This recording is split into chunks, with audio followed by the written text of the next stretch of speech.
Welcome to the SwineTime podcast here at Pipestone. I'm your host, Spencer Wayne. I'm one of the staff veterinarians here out of this location, and also one of the owners in Pipestone Holdings. I'm here with one of my partners, Hannah Walkus, who's not my boss.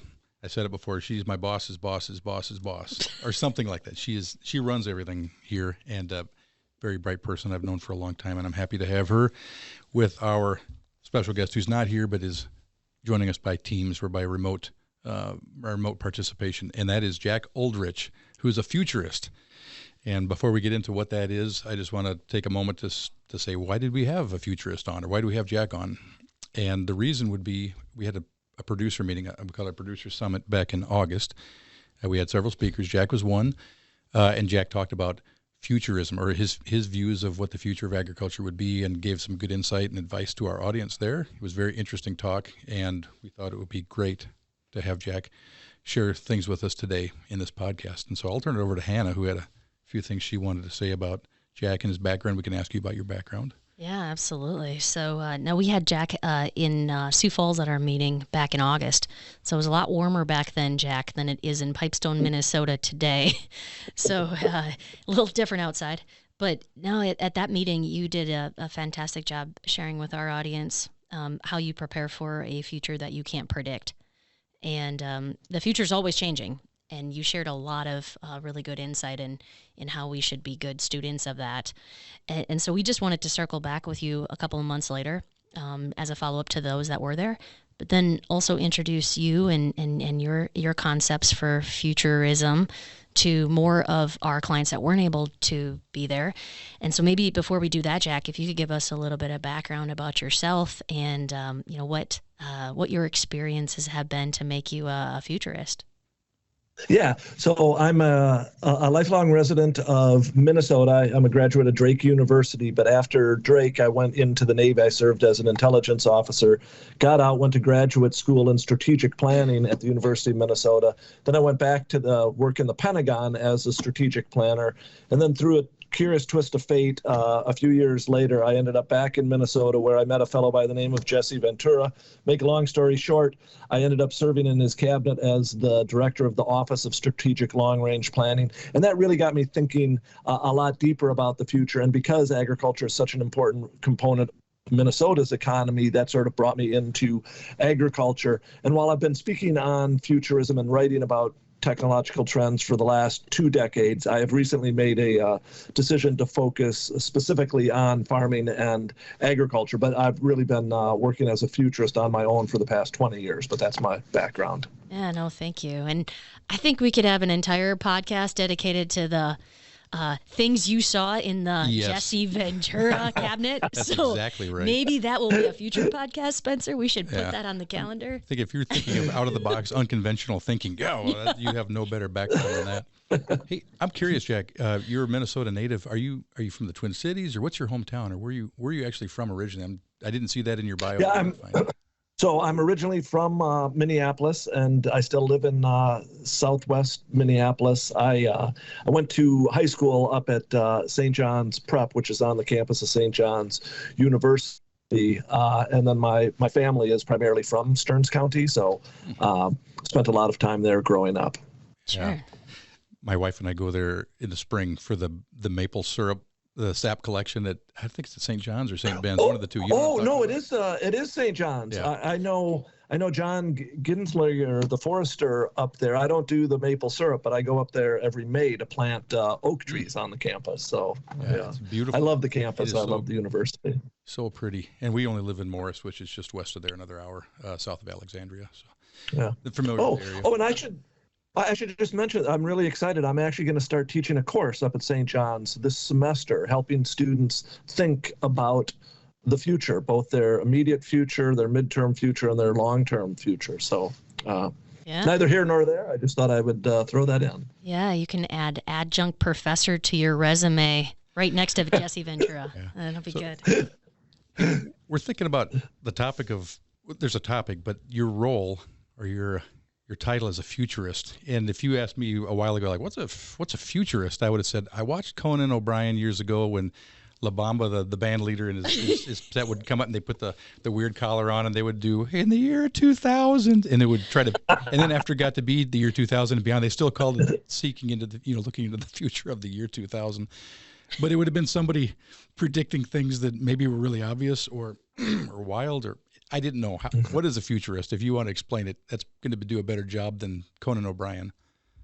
Yeah, first, let me just tell you this. I've written a number of books on emerging technology, and years ago I wrote one on nanotechnology, but I also work with speakers speakers agencies, and the agency was having a really hard time sort of trying to describe what nanotechnology was. And so she said, "Can I just call you a futurist?" I'm like, "I don't know." And then so I went on the internet. I'm like, "Do you have to have formal credentials? Like, do you have to have a degree to be called a futurist?" And the short answer is you don't. So anyone can call themselves a futurist. And so, but to describe what I do as a futurist, I use the acronym, I call it the big AHA, but AHA is the acronym, and it stands for awareness, humility, and action. We need to be aware of the trends that are going to potentially transform our job, our communities, our country, our world. Next, the world is changing so fast that we need humility to the idea that the way we thought about things yesterday might not be how we think about those things in the future. And I've written a number of books on the concept of unlearning, that frequently people understand the world's going to change, but what they have a really hard time doing and why they miss the future is they can't unlearn what it is they know from the past. And then the final A in the acronym stands for action. As a futurist, I don't claim to predict the future. The only way to predict the future is to create it yourself. So I like to help my clients and companies I work with take the action to future-proof themselves and create a desirable future for themselves, their clients, their customers, and their industry. Okay, one final comment on that. I don't want this to come across as rude, but I was curious because the futurist title, it's almost like the title of prophet, where I'm a prophet, and prophets are shown to be real or not by the fact that things either come to materialize or not, they come true or not. So is there any metric that you have as a futurist or that anybody would have as a futurist to say, I predicted the smartphone and look, it happened? You got any examples, or how would you even know if you're a good futurist or not? Yeah, well, first, just to tie the link back to prophecy in the Bible, it says, we know imperfectly and we will prophesize imperfectly. And so this gets back to the humility. Like, I will talk about these trends, but how they all unfold is I'm very aware and try and tell my clients, like, I'm trying to do my best to make you aware of these trends, but how exactly they'll unfold, I don't know. And then what I also do, at least with my predictions, and because I've written so many books, I have to hold myself accountable. And I've made some predictions in the past, and frequently I thought technologies were going to take root faster than they otherwise did. And I have to look in the mirror and say, I got that wrong. And why was I wrong? And every year I try and do an article, and I'll send it to you. I just did 12 trends that I think are going to transform agriculture in 2025. But at the end of 2025, I will go back and say, I got these right. I probably got these wrong. I completely missed this. And so in that way, I'm always trying to become a better futurist. So those are some of the metrics of how I try to hold myself accountable. Okay. Hey, you sparked my interest there, Jack. So you said you just got done writing an article that highlighted your 12 trends that are going to transform agriculture for 2025. Now you got me curious. What do you think the top trend is going to be, or the top two trends? Well, I think that artificial intelligence is going to continue to be a leading trend. I think the next one is, and while this might not affect the swine industry directly, it will directly affect a lot of the farmers. The advances in sustainable aviation fuel are moving fast and furious. And since I was with you in August, in September, Delta had their first ever flight from Minneapolis to New York using sustainable aviation fuel, and it was from Camelina. But out in Montana, they're building a $1.4 billion facility to produce that. So I think that's a second trend. And then I'm quite optimistic about continued advances in biological, sort of putting bacteria in seeds to help both increase nutrient uptake in crops and perhaps fight off diseases. And then to get back to the swine industry, I guess I would say the fourth is the continued advances in gene editing technology are going to be astounding. Whether the government approves all of those and how the customers react to those things is, again, it sort of gets into the area of humility, and I don't quite know how it will unfold. But those are four that I addressed in the article. And again, I'll share it with you, and you can hold me accountable along with myself at the end of the year. Hey, Jack, you mentioned those predictions or those three or four areas. I think a lot of people would be, I wasn't even aware of that. But for AI, almost everybody's exposed to AI in the form of ChatGPT. And for me or my kids or my wife, other people are using it. It's incredible, really, the intuitiveness at which it interacts with you. And then you think there's got to be some application with an AI of some sort in our data, our production data, or any kind of our data here at Pipestone, that somebody should be able to look at this, what's going on, and make better sense of it than smart people can, just because of the incredible power. What does that look like? Because how do you go from ChatGPT to implementation of an AI tool in agriculture? What does that look like? What will it look like? Go ahead. I'll quit talking. Yeah, the first thing is these advances in artificial intelligence are moving really rapidly. That ChatGPT just came out 2 years ago, but here's how I try to summarize it for my clients is when it came out, it could do a 5-minute task in 5 seconds. And you're like, okay, well, what's a 5-minute task? That's like, draft me an email. You can now just say, write me this email, and it does it quite quickly, and they're usually pretty good.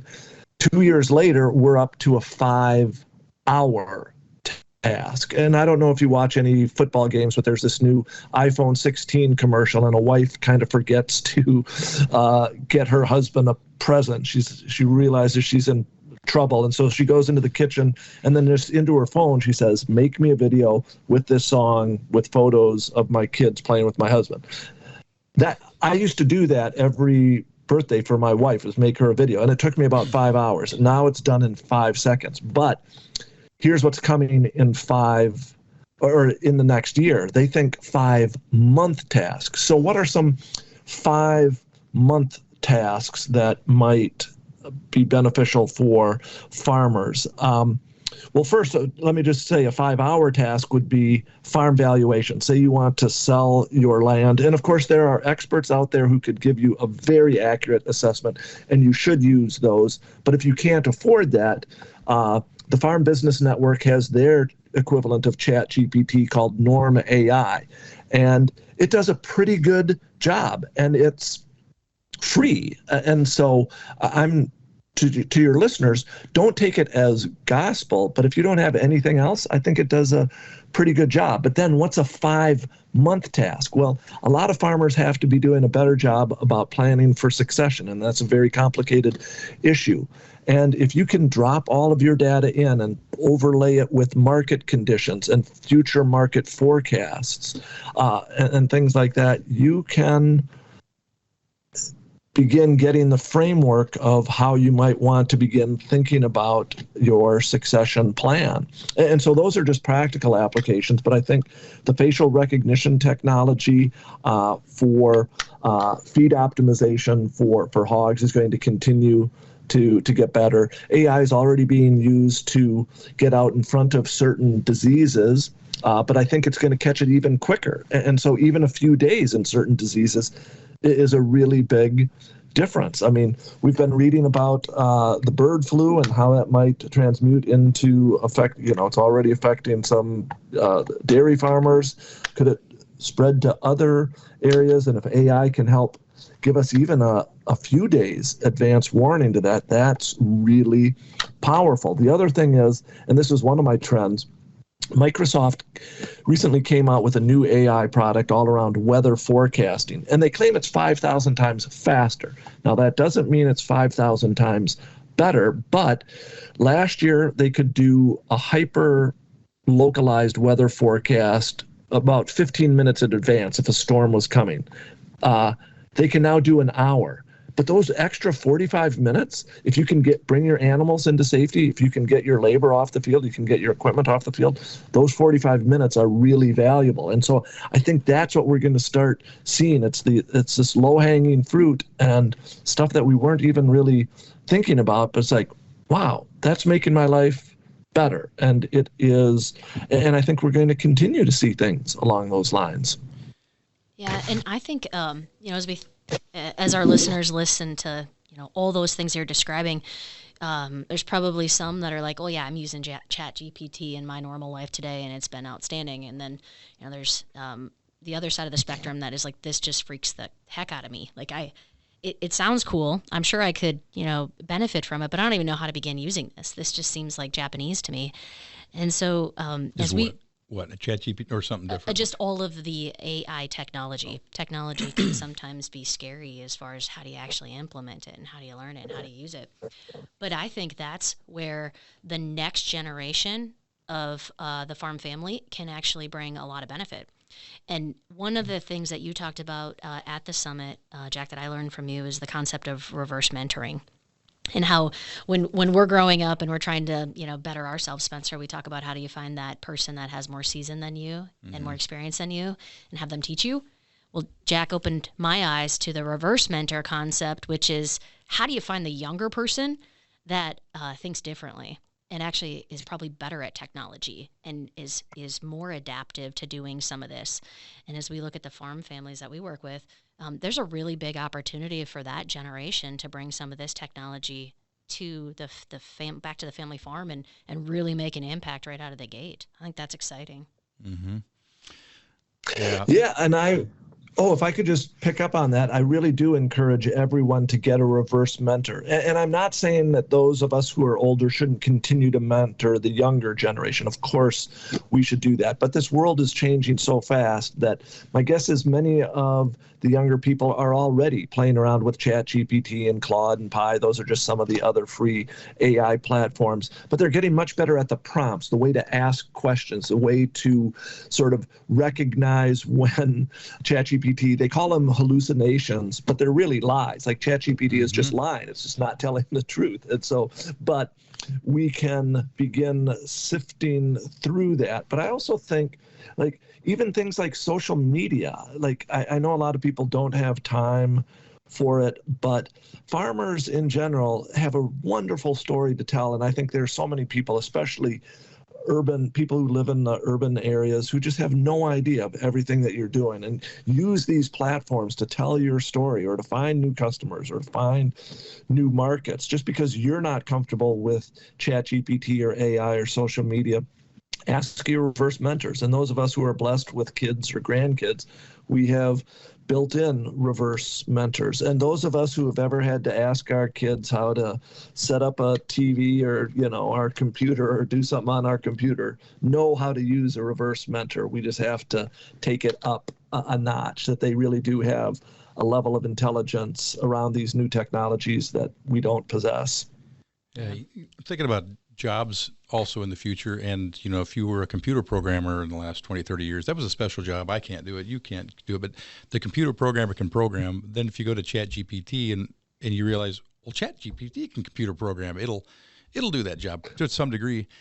But it makes me think, this thing is so smart, there's got to be like a very special group of people that know how to operate, or true AI engineers that can set something up for a company like ours or the neighbor's company. Or if you're trying to develop something in your farm business, how do you participate in it? You have to have somebody that understands that technology, and it probably goes beyond just my daughter and her friends. It's probably somebody that's trained in that, and that's an emerging job, I think, that's got to be out there.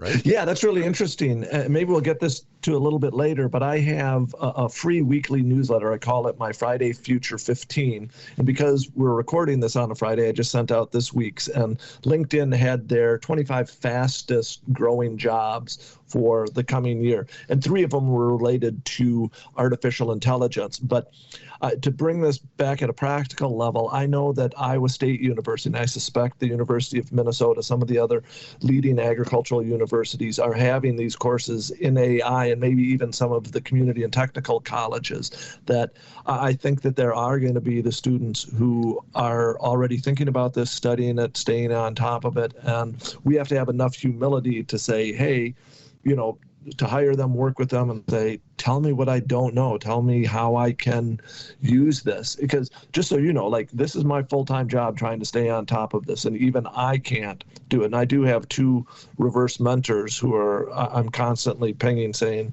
what aren't I aware of? And they're helping me stay on top of these things. Mm-hmm. Well, we use AI and artificial intelligence and ChatGPT as kind of a big example in the moment because it's a really hot topic. But to your point, Jack, there's lots of things out there. Things are always changing. There's going to be a next, and there's going to be a next after that. And I think the point you really brought home for me was you just got to spend time thinking about the future and expanding your mind to think about what could be next and not just the now. So I thought it, I read an article several years ago that talked about spending time to think. And, we're always so busy in the day-to-day and what we have to do today. And then sometimes we think about the past because we're spending time focusing on, past production numbers or closeouts and things that happened in the past. But really for businesses and families to move forward, you got to spend time thinking about the future and carving out time to do that. Because that's how you can really open your mind up to what the next is, and you can skate to where the puck is going, maybe not just where the puck is today. And so if you want to share a little bit more about your thoughts on that, I think that would be helpful for our viewership. Yeah, hey, before he starts, though, before that topic, I saw it in your write-up, I knew one person that intentionally stopped and thought about her future regularly, and it was Hannah. So when this came up, I thought, I know somebody does that. It's Hannah. She intentionally thinks about her future, but that's rare. So I'm sorry I cut you off, but please comment as you saw fit. Yeah, no, I will. First, I just want to say one other thing about reverse mentors. If any of your listeners are still thinking of AI, meaning artificial insemination, it might be time to get a reverse mentor. AI is artificial intelligence. So that might be just a good way to discern things. But this idea, I actually call it my Future Friday 15. Every Friday, just take 15 minutes to think about the future. And that's why I named my newsletter that. And I have 5 articles, and I even say to my subscribers, and you can sign up for free on my website, which is just my name, it's jackuldrich.com, and say, just read one and engage in the difficult work of thinking about what this trend might mean for your farm, for your business, for anything. And so, but most of us, especially in the agriculture industry, I know your incredible work ethic. And if you were actually just see someone in their office with their hands up and their feet on the table, you wouldn't think to yourself, wow, that person is one hardworking person. You'd think they're one lazy SOB. But my point is, we have to carve out that time. And I know a lot of farmers do it, but another thing I would encourage you to do is, like, once a quarter, just take an hour. George Shultz, who was Ronald Reagan's former Secretary of State, once had, and he called it the Shultz Hour, and he said, I am paid to think strategically, and I need to close my door. I'm not going to take any calls unless it's from the president or my wife. Otherwise, I don't want to be disturbed. And then he said, sometimes we have to waste an hour to make sure we're not wasting a year. And I love that idea, that this time spent thinking is not a waste of time. In fact, it is some of your most valuable, critical time. And other leaders, and I think the more senior you go, the more time you have to carve out. Some leaders call it a think week, where they go away and they get disconnected from all of this information. There's this wonderful quote that says, a wealth of information creates a poverty of attention. We are so inundated by data with our smartphones and the ticker symbols on cable news and newspapers and radio and other stuff. But a lot of that is just information. It's not really what we have to be focused on. And the way to begin really centering your attention is to get away from it and spend first once a week, 15 minutes, once a quarter, an hour, and if you can, once a year, a whole week, just thinking deeply about the future. All right. Think about other technologies. Just you listed the things you thought were up in front of us. You didn't mention one thing that kind of been in the back of my mind, and it's not a sexy technology really compared to these other things because it's old as a concept, but it's automation and robotics as labor becomes harder and harder. Is there anything you could see specifically on the ag front or livestock front that's going to be some area that gets developed that's interesting to you? Yeah, to me, what's really interesting is that first, artificial intelligence is now being incorporated into robotic technology. So the robotic technology is actually getting smarter and can work in closer confines with humans. So many times we have to think about how these technologies are going to enable the growth and the facilitation of other technologies. I also think that robotic technology is becoming more affordable. I might have, and I can't remember if in August, I might have showed it. There's a robotic device that's developed by a company out in Seattle, and it's primarily for large crop farmers, and it uses artificial intelligence and laser technology, and it can zap weeds. And 2 years ago, it could zap 100,000 weeds in an hour. Last year, 200,000. But what I found interesting is there is now a new startup in New Zealand who essentially it's the same technology, only it's a lot more affordable, and you can actually strap it on to an existing technology. And so I think that some of this technology is going to become more affordable. I know that many of your farmers, if you're looking at robotic technology, for feed and for other purposes, it might not make sense today, but as the technology gets better and becomes more affordable, I think there's going to come a point in time where you have to do the ROI and then have the courage to pull the trigger. So I think we're going to continue. I didn't get out to the Consumer Electronics Show in Vegas. It's going on this week, but I was just reading an article this morning, and John Deere, Case IH, Kubota, they're all out there, and they're all demonstrating their robotic technology, their artificial intelligence, their smart sprayers, all of this stuff. But I do encourage your listeners to think it's going to be the convergence of this technology. Suddenly, as we can put the AI and laser and sensor technology and satellite technology is getting better. So as that gets better, we're going to have a better idea of what the weather for tomorrow is going to be and when you should bring your equipment into the field or when you should water. So I think it's going to be this convergence of technologies that are going to make robotic technology even smarter and bring it into the workforce or bring it into the farm place. And then, of course, the overriding issue is as labor shortages continue to be a problem, if we can't find the workers, we're going to have to figure out another way to do that. So that might be this overarching macro sort of trend that's pushing robotic technology forward. All right, Hannah, we're pushing on time now, Yeah. so I don't want to. I could ask questions forever, and I'm holding myself back. Well, I think this is such an interesting topic, and I know I enjoy it, and I think a lot of our listeners do too.